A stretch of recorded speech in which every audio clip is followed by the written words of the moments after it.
Class 10th के student, all set for your exam. जैसा तुम लोगों से प्रॉमिस किया गया था कि तुम्हारे एग्जाम से पहले तुम्हारा क्वेश्चन पेपर निकाल के तुम्हारे हाथ में रख दूंगा, तो उसी सीरीज को आज आगे बढ़ाते हुए, उसी सीरीज की आज शुरुआत करते हुए तुम्हारे लिए फर्स्ट क्लास यहाँ पे अपलोड की जा रही है। इसमें तुमको तुम्हारे पेपर में आने वाले जो क्वेश्चंस है उन क्वेश्चंस के ऊपर डीप एनालाइज किया जाएगा और उसको सही प्रकार से समझाया जाएगा कि कौन कौन से क्वेश्चन तुम्हारे पेपर में आ सकते हैं।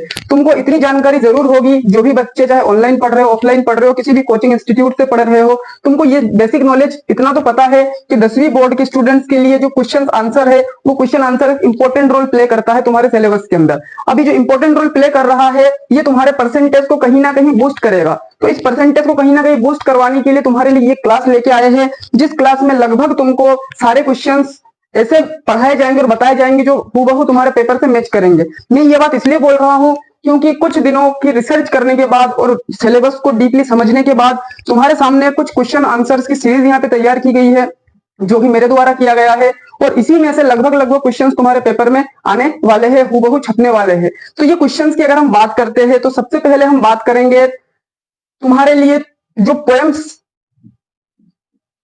पोयम है, ये पोयम कौन कौन से इंपॉर्टेंट हो जाते हैं तुम्हारे लिए। तो जैसा कि मेरे को लगा और मेरे एक्सपीरियंस के आधार पे मैं बता रहा हूं, इन्हीं चीजों को तैयार करते हुए पेपर में जाना, हूबहू चीज तुमको तुम्हारे पेपर में देखने को मिलेगा। अगर पोयम्स की बात करते हैं तो वेरी वेरी इंपॉर्टेंट हो जाता है तुम्हारे लिए अमांडा।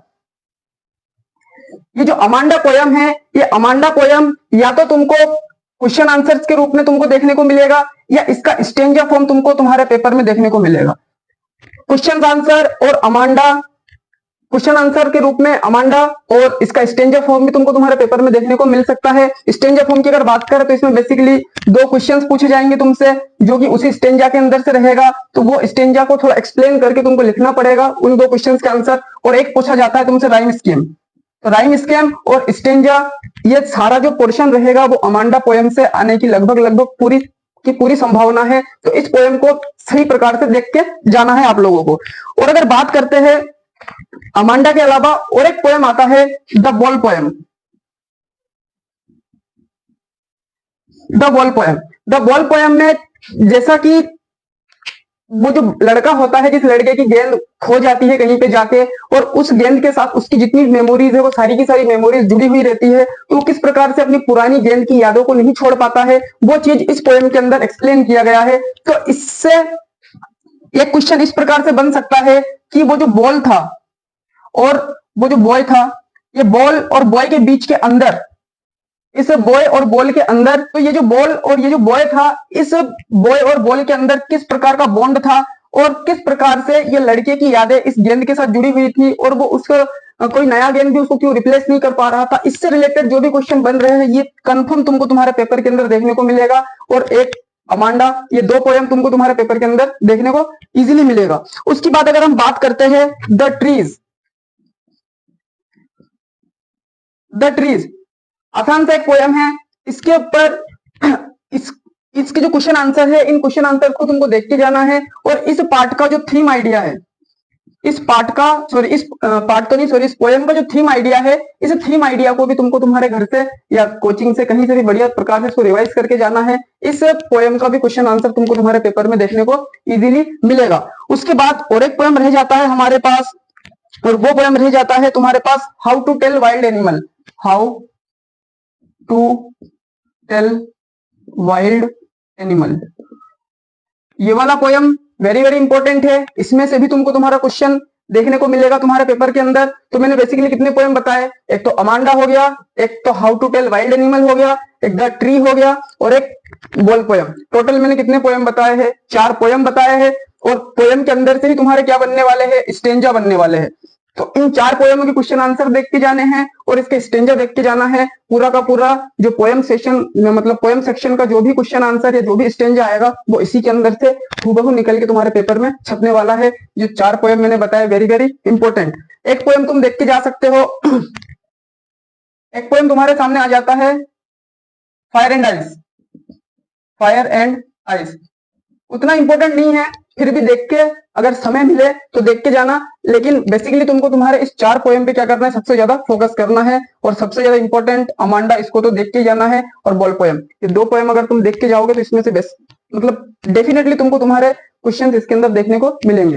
ये तो होगी बात तुम्हारे पोएम्स की, कि पोएम्स के अंदर से कौन कौन से इंपोर्टेंट स्टेंजा और कौन कौन से क्वेश्चन आंसर तुम्हारे पेपर में आ सकते हैं। अब बात करते हैं लेसन्स की। तो लेसन्स में मैंने सबसे पहले नंबर 1 पे रखा है तुम्हारा एक बिल्कुल आसान सा एक लेसन है, द प्रपोजल। कौन सा है? Proposal, the proposal.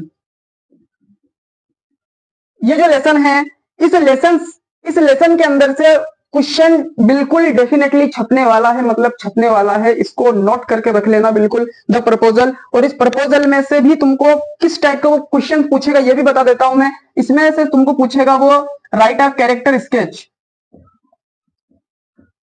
Right a character sketch of, right a character sketch of. अब मैंने तुमको पार्ट भी बता दिया और पार्ट के अंदर ये हिंट भी दे दिया कि वो क्या पूछने वाला है, right a character sketch of. अब कैरेक्टर स्केच किसका कैरेक्टर स्केच है, तो कैरेक्टर स्केच भी किसका किसका पूछ सकता है, मैं वो भी बता देता हूँ। एक कैरेक्टर स्केच वो पूछ सकता है लोमोव का, एक पूछ सकता है वो तुमसे नतालिया का,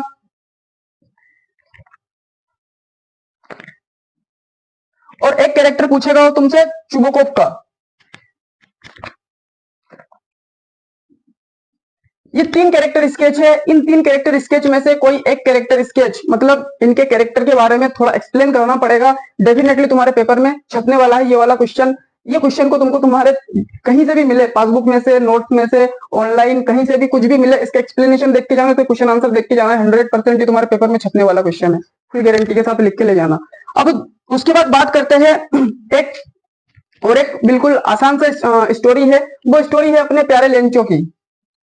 किसकी स्टोरी है? लेंचो की स्टोरी। ये जो लेंचो है, इस लेंचो की स्टोरी में इस बेचारे को अब तक इसके 30 पिसोस जो है वो नहीं मिले हैं इसको अभी तक। वो 70 पिसोस मिले थे जो कि पोस्टमैन या पोस्ट मास्टर ने उसको दिए थे, और लगभग उसके जो 30 पिसोस थे वो आज भी ऑन द वे है, और उसको आज भी वो पिसोस रिसीव नहीं हुए हैं। चलो वो तो छोड़ो, वो तो कॉमेडी के हिसाब से मैं बताने की कोशिश कर रहा हूँ, लेकिन वास्तव में इस लेंचो पार्ट से एक क्वेश्चन आने वाला है। और इस लेंचो लेंचो पे कैरेक्टर है, इस पार्ट का नाम है अ लेटर टू गॉड। क्या है इस पार्ट का नाम? इस पार्ट का नाम तुमको देखने को मिलेगा a letter to God, a letter to God. भगवान को लिखा गया एक पत्र। तो भगवान को लिखा गया एक पत्र जो किसके द्वारा लिखा जाता है? लेंचो के द्वारा, जो कि किसान होता है, फार्मर होता है, और उसकी फसल पूरी तरीके से क्या हो चुकी थी? बर्बाद हो चुकी थी।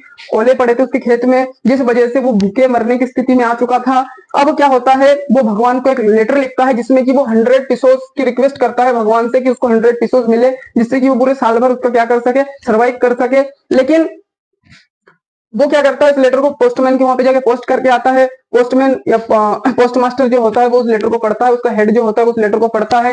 पढ़ने के बाद वो ये चाहता है कि भगवान के प्रति इसकी जो आस्था है वो आस्था क्या नहीं होनी चाहिए? टूटनी नहीं चाहिए। इसलिए वो खुद भी और अपने पूरे स्टाफ से रिक्वेस्ट करता है कि वो थोड़ा थोड़ा उसके अंदर कॉन्ट्रीब्यूट करे। तो कॉन्ट्रीब्यूट करने के बाद वो लगभग कितने पिसोस इकट्ठा कर पाता है? 70 पिसोस इकट्ठा कर पाता है, और बाकी के 30 पिसोस वो क्या नहीं कर पाता? जमा नहीं कर पाता है। अब वो क्या करता है, उन्हीं 70 पिसोस को वो वापस लेंचो को दे देता है। लेंचो क्या करता है, उसको खोलता है, उस लिफाफे को खोलने के बाद वो देखता है कि कितने पिसोस उसको रिसीव हुए हैं। 70 पिसोस रिसीव हुए हैं, लेकिन वो भगवान से मांगता कितने पिसोस है? 100 पिसोस। तो वो सोचता है कि भगवान तो इतनी बड़ी गलती कभी नहीं कर सकता है। तो ये जो गलती की है वो किनके द्वारा की गई है? ये पोस्ट ऑफिस में काम करने वाले जो भी वर्कर है, इनके द्वारा ये गलती की गई है। तो वो वापस से एक पत्र लिखता है, और वापस से कितने पिसोस मांगता है वो भगवान से? 30 पिसोस। कि मैंने आपसे 70 पिसोस मांगा था, लेकिन सॉरी, मैंने आपसे 100 पिसोस मांगा था, मेरे को 70 पिसोस ही रिसीव हुए हैं। जो बाकी का 30 पिसोस है वो इन ऑफिस के लोगों ने क्या कर लिया, उसमें से निकाल लिया है। तो अगले बार आप जब पैसे भेजोगे तो इनके पास मत भेजना, सीधे मेरे पास भेज देना। तो इस प्रकार की कुछ कहानियां हैं जो अगर मैं इनको बताने बैठूंगा भी बहुत लंबा हो जाएगा। तो बेसिक बेसिक अगर बात करें तो इस पार्ट का क्वेश्चन आंसर तुमको तुम्हारे पेपर में देखने को मिलने वाला है। और उसी के जस्ट बाद आ जाता है long walk to freedom, a long walk to freedom. Nelson Mandela, Mandela ji के ऊपर पूरा का पूरा जो स्टोरी है वो बेस किया गया है। साउथ अफ्रीका की स्टोरी है कि किस प्रकार से गोरे और काले लोगों के अंदर भेदभाव किया जाता था, और किस प्रकार से मंडेला जी ने उन सारे चीज को खत्म करके एक नई सुबह वहां के नागरिकों को दी, जिससे कि वो एक अच्छा लाइफ स्टाइल वहां पे क्या कर सकते हैं? अपना गुजारा कर सकते हैं। तो ये दो हो गए तुम्हारे पास, ए लेटर टू गॉड, और क्या हो गया? A long walk to freedom. और ये द प्रपोजल देख के जाना बिल्कुल सही प्रकार से, द प्रपोजल। उसके बाद अगर बात करते हैं भोली, क्या है, भोली। पाठ का नाम भी क्या है, भोली। और इस पाठ को पढ़ोगे तो पाठ भी बिल्कुल कैसा है, बिल्कुल सिंपल सा भोला भाला का पाठ है। इसको देख के जाना है कि इस स्कूल टीचर, जो भोली की स्कूल टीचर थी, उस भोली की स्कूल टीचर ने उसके लाइफ के इंप्रूवमेंट के लिए किस किस प्रकार से क्या क्या कोशिश की थी, और किस प्रकार से उसके लाइफ को उसके स्टूडेंट सॉरी उसके टीचर के द्वारा किस प्रकार से चेंज किया गया, और उसकी जो टीचर थी वो टीचर भोली के लाइफ में क्या रोल प्ले करती थी, वो सारा का सारा तुमको इस क्वेश्चन इसमें से देख के जाना है। उसके बाद अगर हम बात करते हैं ट्रिकी वाला पार्ट, जो ट्रिकी वाला पार्ट है, इस ट्रिकी वाले पार्ट में से भी डेफिनेटली क्वेश्चन आने वाला है तुम्हारे पेपर में। इसको भी देख के जाना है कि ट्रिकी और मिसेस पंफ्रे, और जो मिसेस पंफ्रे और जो ट्रिकी थी उन दोनों के अंदर का बॉन्ड किस प्रकार का था, और उसके बाद ट्रिकी और मिसेस पंफ्रे किस किस प्रकार की फैसिलिटी ट्रिकी को दिया करती थी, और जिस प्रकार से उसका जो तबियत बिगड़ा वो किस प्रकार से बिगड़ा, और अंत में उसकी किस प्रकार से उसकी कंडीशन हुई, वो सारा का सारा चीज तुम उसमें देख के जा सकते हो। मैं बता रहा हूँ सिर्फ कि तुमको क्या क्या पढ़ के जाना है तुम्हारे पेपर में, इंपोर्टेंट पार्ट कौन कौन से है, इंपोर्टेंट लेसन कौन कौन से है, वो सारी चीज मैं यहाँ पे तुम लोगों को लाइन टू लाइन बताया जा रहा हूँ। और एक आता है द थिप स्टोरी। कौन सी स्टोरी है, थिप स्टोरी। ये जो थिप स्टोरी है, अनिल और हरि सिंह की स्टोरी। अनिल और हरि सिंह किस प्रकार से एक दूसरे के साथ मिलते हैं, और मिलने के बाद किस प्रकार से उनके अंदर का पूरा सिस्टम क्या होता है। ये जो पूरी की पूरी कहानी की सीरीज है, ये पूरी की पूरी कहानी की सीरीज तुमको पढ़ के जानी है। तो लगभग मैंने यहाँ पे तुमको सारा चीज बता दिया है। और एक इंपॉर्टेंट क्वेश्चन है, और वो इंपॉर्टेंट क्वेश्चन जिस प्रकार से मैंने तुमको बताया है द प्रपोजल, तो द प्रपोजल के अलावा और एक पार्ट है the making of a scientist. The making of a scientist, ये वाला पार्ट भी तुमको डेफिनेटली देख के जाना है, क्योंकि इस पार्ट के अंदर से भी तुमको क्वेश्चन देखने को मिलेगा, और वो क्वेश्चन किस आधार पे देखने को मिलेगा वो भी समझो। इब्राइट कौन रहेगा मेन फोकस पे, इब्राइट रहेगा, और इब्राइट से रिलेटेड क्वेश्चन तुमको तुम्हारे पेपर में देखने को मिलेगा। जो भी क्वेश्चन रहेगा वो कहीं ना कहीं इधर उधर से घुमा फिरा के वो इब्राइट के ऊपर ही फोकस करेगा, और इब्राइट के ऊपर फोकस करके ही वो किसको पूछेगा, क्वेश्चन को पूछेगा। The proposal very very important, letter to God, सरसरी निगाहों से देखते जाना, बिल्कुल आसान सी स्टोरी है, उतना कुछ डिफिकल्ट नहीं है कि तुम पढ़ नहीं पाओगे, समझ नहीं पाओगे। और उसके बाद आ जाता है मंडेला, और उसके बाद है तुम्हारे पास ट्रिकी, जो पंफ्रे और ट्रिकी की स्टोरी है वो वाला है। बस लगभग इतनी सारी चीजों को तुमको देखना है, जिससे कि तुम्हारे, अगर मैं बात करूं राजस्थान बोर्ड के बच्चों के लिए, तो राजस्थान बोर्ड में लगभग 35 से 40 एवरेजन 35 से 40 नंबर का वेटेज तुम्हारे क्वेश्चन आंसर का है। तो ये जो मैंने मटेरियल तुमको बताया है, अगर इसको तुम सही प्रकार से देख के समझ के जाते हो तो तुम्हारे 28 से लेके 30 या 35 नंबर कहीं नहीं जाने वाले हैं, बिल्कुल डेफिनेटली गारंटी के साथ बता रहा हूँ। 28 और 30 या 35, इसके अलावा एक भी क्वेश्चन इधर से उधर नहीं आने वाला है। इसी सिलेबस के अंदर से तुमको तुम्हारा सारा क्वेश्चन देखने को मिलेगा।